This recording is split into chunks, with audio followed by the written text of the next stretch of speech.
Hey, what is up, guys? It's your boy Kingdom Soldier, and I'm back again with another commentary. I want to be very careful and choosy with my words. I recorded this commentary and I watched it back, and I was like, "Oh man," because I want to make sure that I'm clear and I get my point across. The title of the video is "I Am Racist," and I spoke that title from the perspective of my nation that I live in, America, and not myself. And I know a lot of you are going in the comments right now like, America's not racist.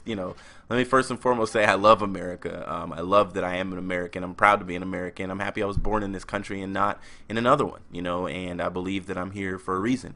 I believe that I'm on YouTube for a reason. And so, what happened today with the Clippers owner getting fined millions of dollars and being banned from the NBA, and I don't know if he's losing his team or not. I guess he still gets to be an owner. But, the reality is that, it was a pretty harsh view. It was a pretty harsh punishment, and I want to give you guys my opinion on what I think. And before I go there, what I'll say is that when you are a part of a 12-step program, whether it's for alcoholism, pornography, abuse, pedophile, the hardest step is the first one, where you have to actually get up and admit defeat. And you have to say, my name is Bob, and I'm a racist. My name is Bob, and and I'm a pedophile. My name is Bob, and I'm addicted to marijuana. My name is Bob, and I can't stop smoking. My name is Bob, and I'm addicted to video games, and it's ruining my life. Whatever it is, the hardest part is admitting defeat, that something controls you, that something on the inside of you, a feeling or a desire on the inside of you, is controlling what happens on the outside of you. And the reality, in my opinion, is that one of the hardest steps that our nation has to take is admitting that we're racist, admitting that racism is in the core of us as a nation. And to rip out the core, that takes a lot of work. It takes a lot of work, a lot of digging, because you got to dig in and you got to dig it out, and a lot of conversations that are going to be hard to have, that are going to be painful, a lot of videos like this one where a lot of people aren't going to agree with what I'm saying. But the reality, guys, is that America as a nation was founded by racist men, racist white men that founded this nation. And I'm saying white because they were white. I'm not saying white because I'm racist against white people or anything like that. But it was founded by racist men that came upon land that was not theirs, that actually belonged to people that we even call Native Americans. And they had a dinner, Thanksgiving we celebrate, but what we're really celebrating is the day we took land from someone else and said, manifest destiny, this is now ours. And then we put them in a little corner and we try to make them feel better. We try to appease their pain by letting them open casinos so that they can take care of their people and give them money every month. And some of them will be wealthy, so maybe that makes us feel better as a nation.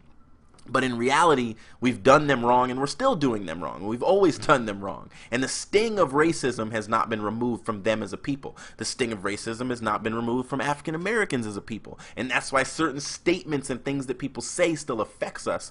Because the next step after Manifest Destiny was, well, how are we going to do all the labor? How are we going to get all this work done? It will cost us so much money to try to pay people. So let's go over to another country, Africa, and let's grab people and just steal them. And let's force them into submission. We'll put them in these big ships that they can't even fit in, let them pee on each other, and just not let them have bathroom breaks or anything like that. And we're going to take them to America, and we're going to tell them that they're 3/5 of a human being, that they're more like a beast than a man, so that they can't vote, they can't represent themselves, they're not smart, we're not going to educate them, we're going to keep them suppressed, we're going to keep them in slavery, in bondage, and even if we want to make ourselves feel better, we'll not let them fight for a fair wage when we start paying them.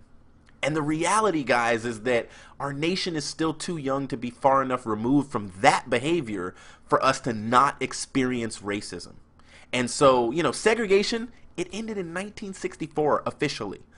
Public segregation was outlawed in 1964. And so there's still people alive that were fighting to keep segregation. Black people and white people. There's still people alive that were fighting to be separate but equal.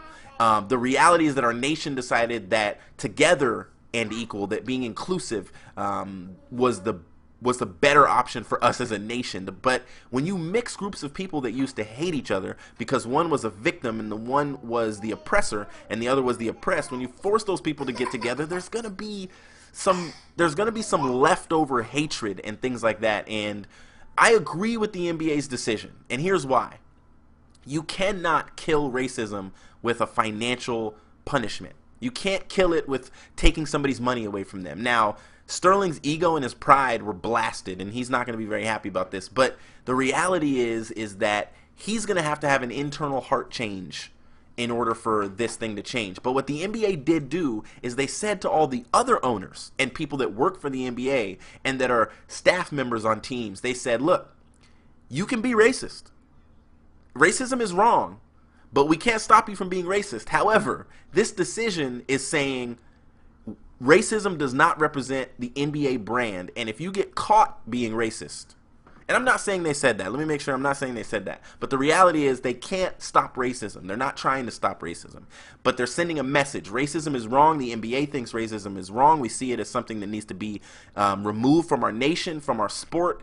And if you get caught being racist, if somebody hears something, if somebody records you saying something, whether or not they should have, and you have free speech, we don't care, because what you said does not represent the NBA, and we're going to fine you, and we're going to remove you from the NBA for the rest of your life. You know, and that's a really harsh punishment. I'm sure some other owners are going to be like, man, I got to be careful what I say now. You know, it's just like when you ban people on Xbox Live for being racist. You know, I did a video, and I'll put a link in the description. I talked about this, and I recorded a guy saying the N-word on Xbox Live, and then I talked about why that happens in our nation.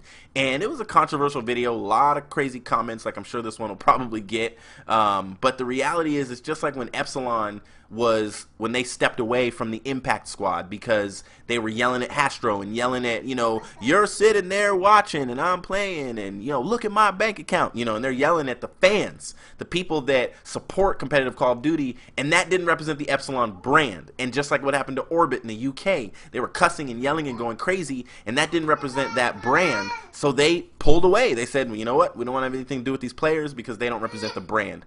Sterling, what he did not represent the brand of the NBA. So regardless of what you may think about free speech and all this kind of stuff, can you be racist and say racist things? Yeah. I mean, freedom of speech, you can say whatever you want, but it's frowned upon, and it's because the NBA, just like America, our nation, are trying to suppress the fact that racism exists. But out of the abundance of the heart, the mouth speaks. So at your moments where you think no one is listening, or at your moments when you're the most upset and angry, you will say what you really feel. And I think that this was a good decision because suppressing that type of thing is good for the NBA and for their brand. However, I think it brings up just the fact that we were founded by racist men. We were founded on racism. It could have been on the list of values for America. You know, it's like we're racist, you know, because we see ourselves as being superior to Native Americans. We see ourselves as being superior to African Americans. We are superior. And the reality is that our nation is different these days. And you see it all the time. You see it with some of the way politicians talk about, you know, President Obama and the stuff that people say and the stuff that comes out of people's mouths. And it's because that's what's in their heart. And they're mad and they're angry and it's flowing out. And let's have a conversation about it. Get in the comments. Let's talk about it. What do you guys think about the decision? Do you agree with me that America is still, these are just evidence of the fact that we need some recovery. We need to go through a 12-step program as a nation. And the first step is to admit, my name is America and I'm racist. This is your boy Kingdom Soldier. I'll see you in the next video. Peace.